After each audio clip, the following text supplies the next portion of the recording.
Hi reader, welcome back to the channel Lessons from the Homeroom. Thank you so much for checking in today and helping yourself grow as an even more incredible reader and fall in love with books. That's our goal. So today we're going to continue our conversations about comprehension strategies, and today we're going to be talking about inference or inferring.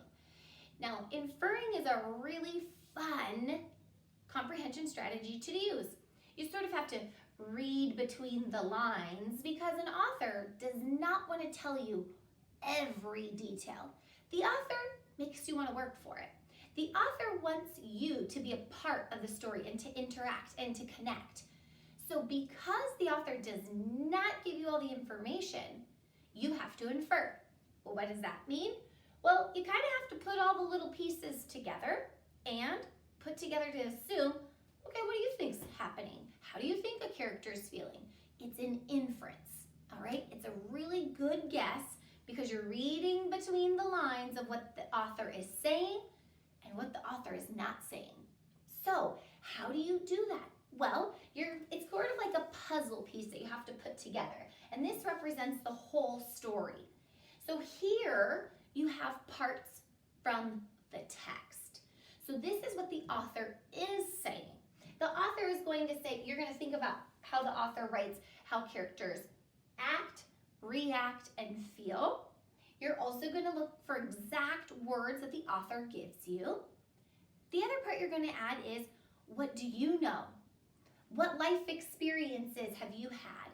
What information do you already have from being on this planet for so many years?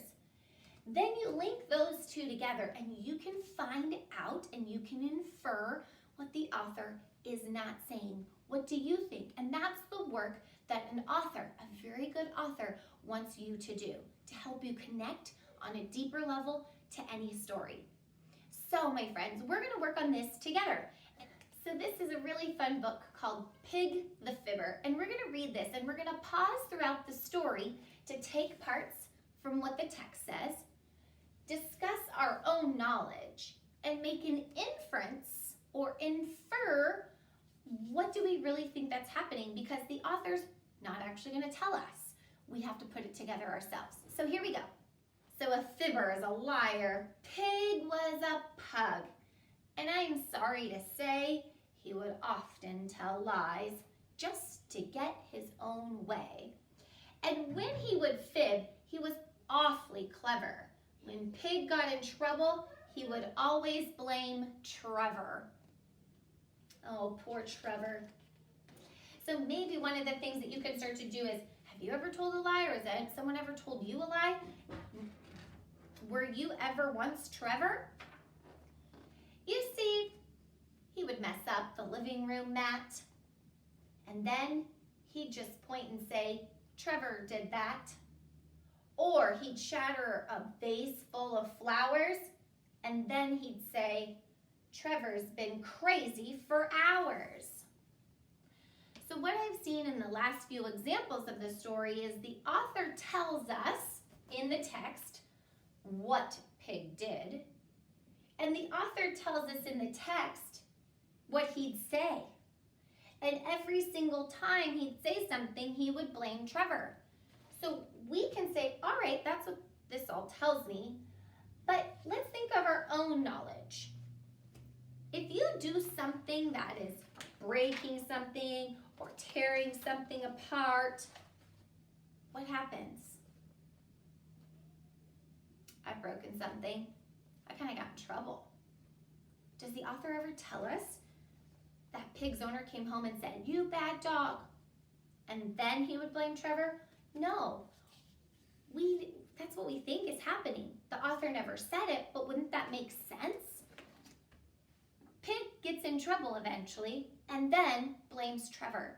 So we just inferred that someone came home, someone was upset and said to the dogs, who did this? And Pig points to Trevor every time so far. Let's see if that continues. He once even ripped up a lovely old dress. Oh no, it's a wedding dress. Then he hid behind Trevor and made him confess. Why do you do this? Asked poor little Trevor. I thought we were friends. Pig said, whatever. What do you think? It's not telling us how Trevor is feeling. Can we infer that? Can we make an inference? Let's take from the text. What did he just say? Why did you do this? I thought we were friends. So think about a time where maybe you were blamed for something by a friend and you think, oh, what happened? Or maybe you've read this scenario in another book and you know that feeling, not good.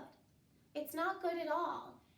And so we know by the picture clues even, by the words in the text and by our own thinking, how is he feeling? How is Trevor feeling? Super disappointed, maybe a little lonely. But the author never tells us exactly how Trevor's feeling. We put that all together. You already did that work. So sometimes when we're reading between the lines, we already add to the story and we don't even realize it. So when we're inferring, it's really powerful to just slow down and think about the thinking your brain is automatically doing. Let's continue the story. Then came the day of Pig's sneakiest plan.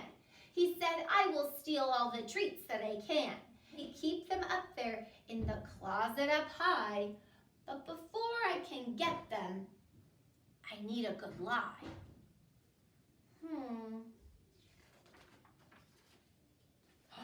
Oh my goodness. And with that, he let it rip. It was stinky and grim. Then he pointed to Trevor and said, it was him. Oh man. So Trevor was taken outside for fresh air. This was Pig's chance, and he climbed on a chair. Those treats will be mine, and I'll gobble them all. But behind all those treats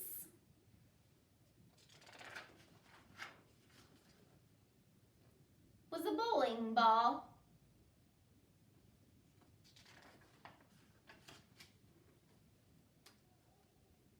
These days it's different. I'm happy to say Pig has stopped lying. Hip hip hooray.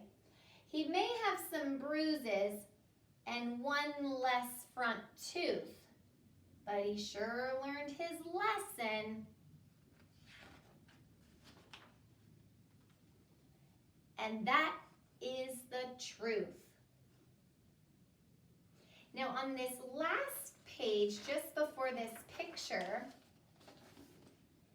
I was really thankful that the author didn't say it, but the illustrator did.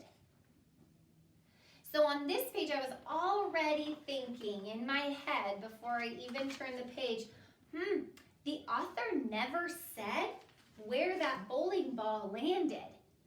But I know if I'm looking up high and the author says one less front tooth, I think I had an idea. The author never told us that the bowling ball smacked him in the face, but thanks to the illustrator, it confirmed that I did infer the way that the author had hoped I would.